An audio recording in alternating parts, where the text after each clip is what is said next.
way to produce this product so it's a little bit easier to assemble.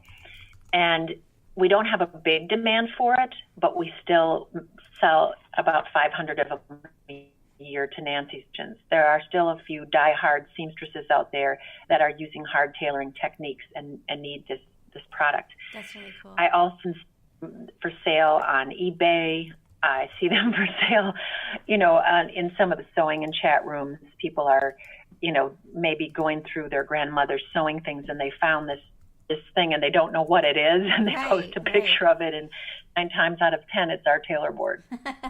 Really interesting. Okay, so she made the first thing, and then what happened? So she made the tailor board, and I've got I'm at Nancy Notions online, and I'll put that link in of what it is. On each interview has its own page of sort of information. So okay, so she did the tailor board, and then times were changing, and you came on board. What happened next? Okay, so fast forward. When I came on board, she was transitioning a lot of the product line to quilting.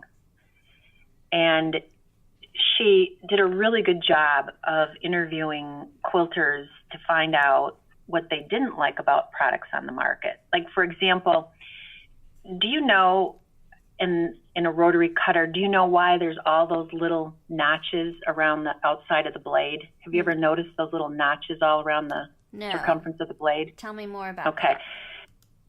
Everybody's blade has these notches, and it's because the rotary cutter actually came from, I believe, Japan, and it was used to cut paper by dragging the blade across paper until it got dull. So the blade never turned. The blade was in the rotary cutter, but the nut and the bolt were screwed tight, and they were using it to cut types of wallpaper or heavy paper, and they would drag the blade across the cutting mat and across the paper until it got dull.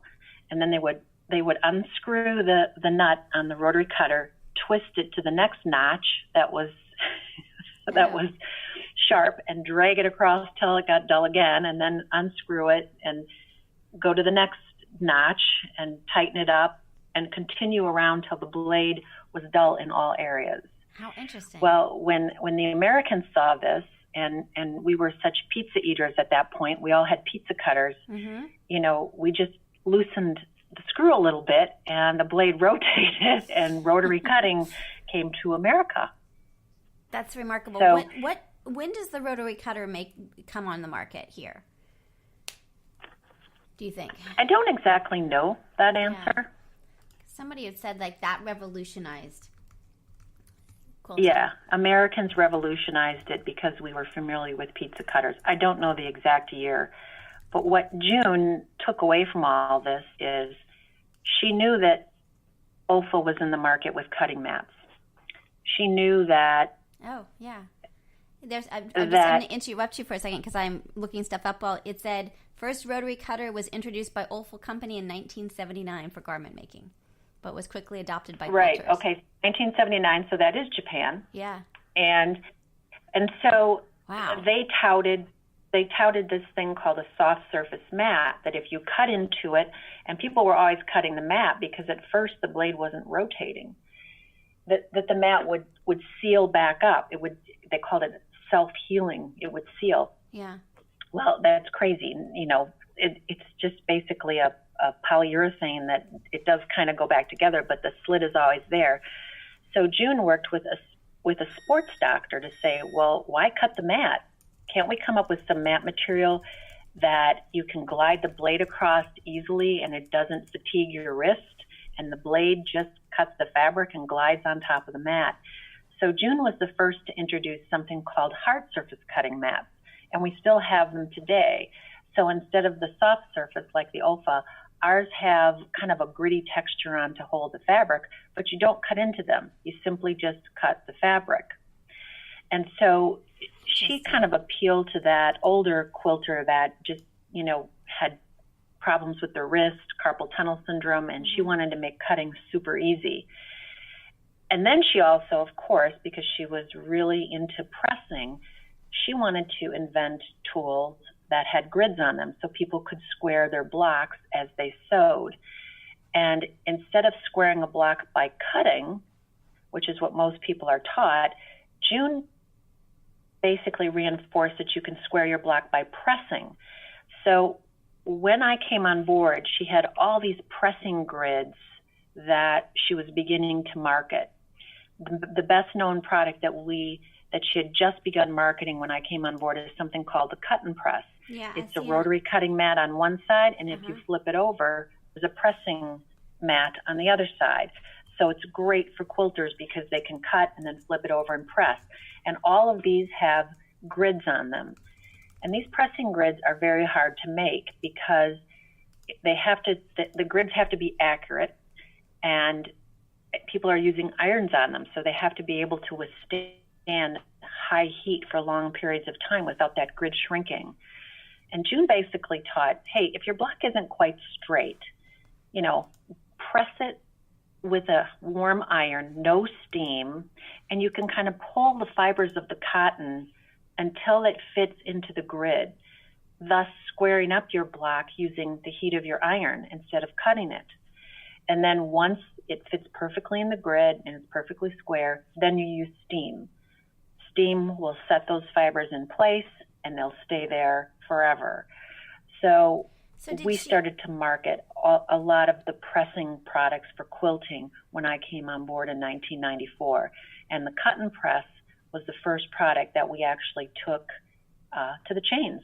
At that point, there were many chains: Cloth World, Minnesota Fabrics, Northwest Fabrics, Joanne Fabrics, and some bigger chains out on the West Coast. And that was the first real product that got big press at June Tailor was the cut and press.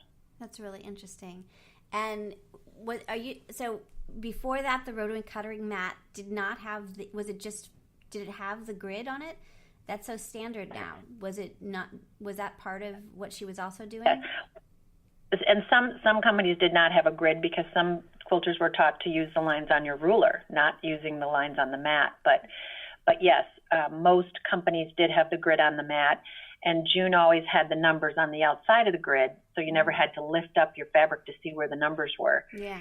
She always designed things that were for right and left-handed people, which worked out well for me because I'm left-handed, and all of her cutting mats had a handle on. Everything she designed had handles on, and they had marking scales on the handles, so you always had a handy measuring tool no matter what you were doing. You always had a way to hang it because mats have a tendency to warp if they are stacked up or leaning against a wall or in the hot back seat of a car, or in our case in Wisconsin, in the cold back seat of a car. So she designed them to be weather safe so they wouldn't warp and to be hung. That's really cool. People are going to classes or they're going to guild meetings and they're taking their tools with them. They need handles. So she had some real innovative ideas on that end. So let me ask you a question about these. So when you're cutting, let's say you have, a yard of fabric and you're cutting a bunch of strips and you're going to cut it into 2.5 inch strips and then into blocks. Take me through the process of how you're using the rotary cutting mats. Or do you have a big mat first, or because some of these are smaller, some are small and some are, I'm looking at your website. Tell me how you use them, I guess, is my question.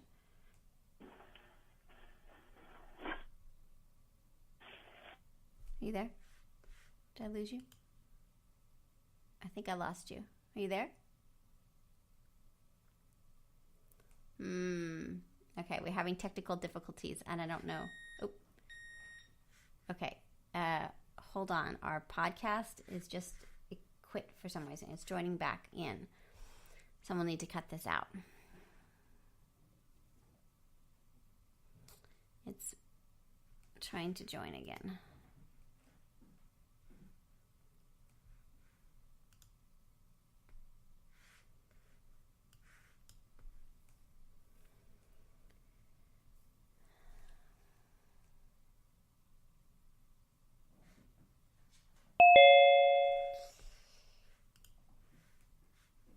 Hiya, are you there? Somehow it quit out. Jill, are you there?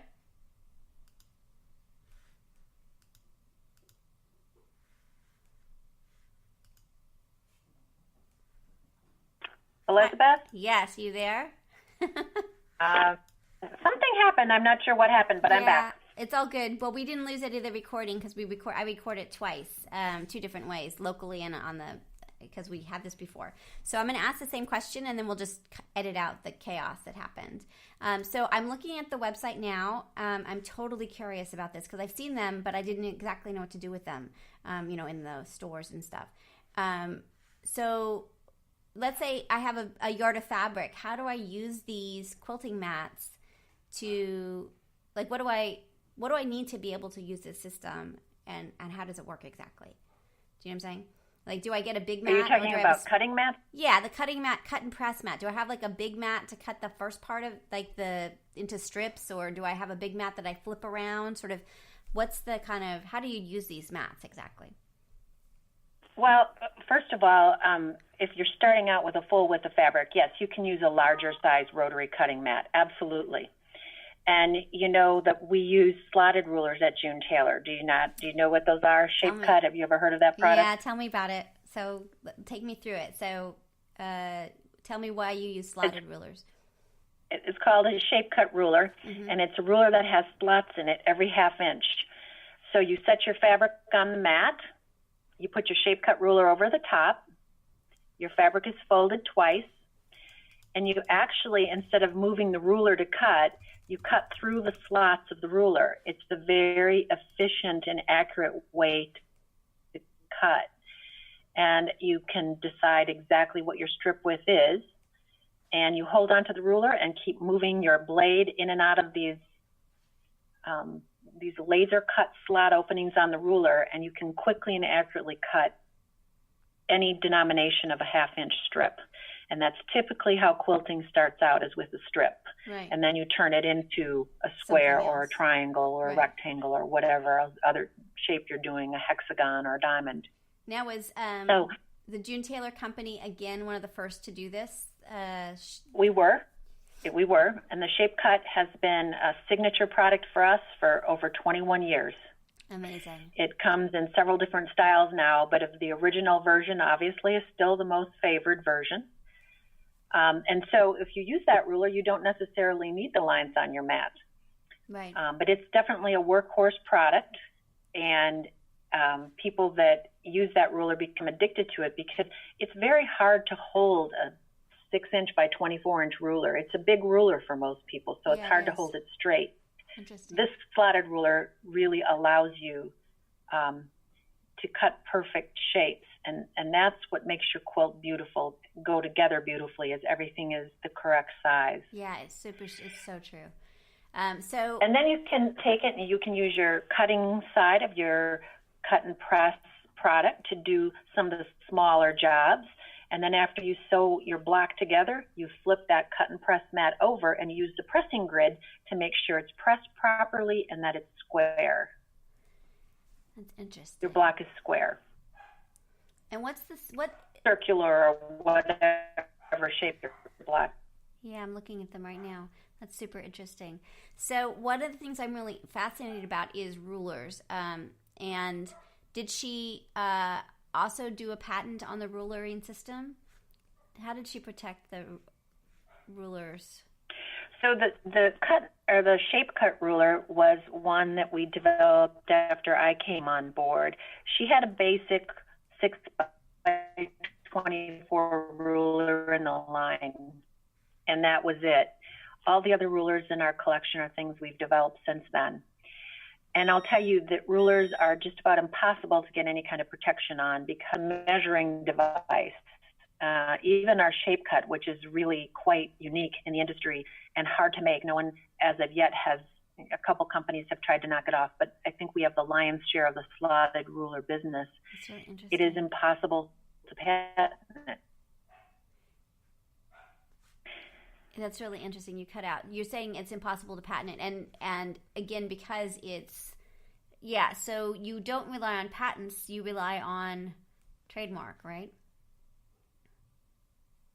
Are you there? Did you cut out again? In the ruler area? Yeah. Yes. Yeah. For other products, we have 13 patents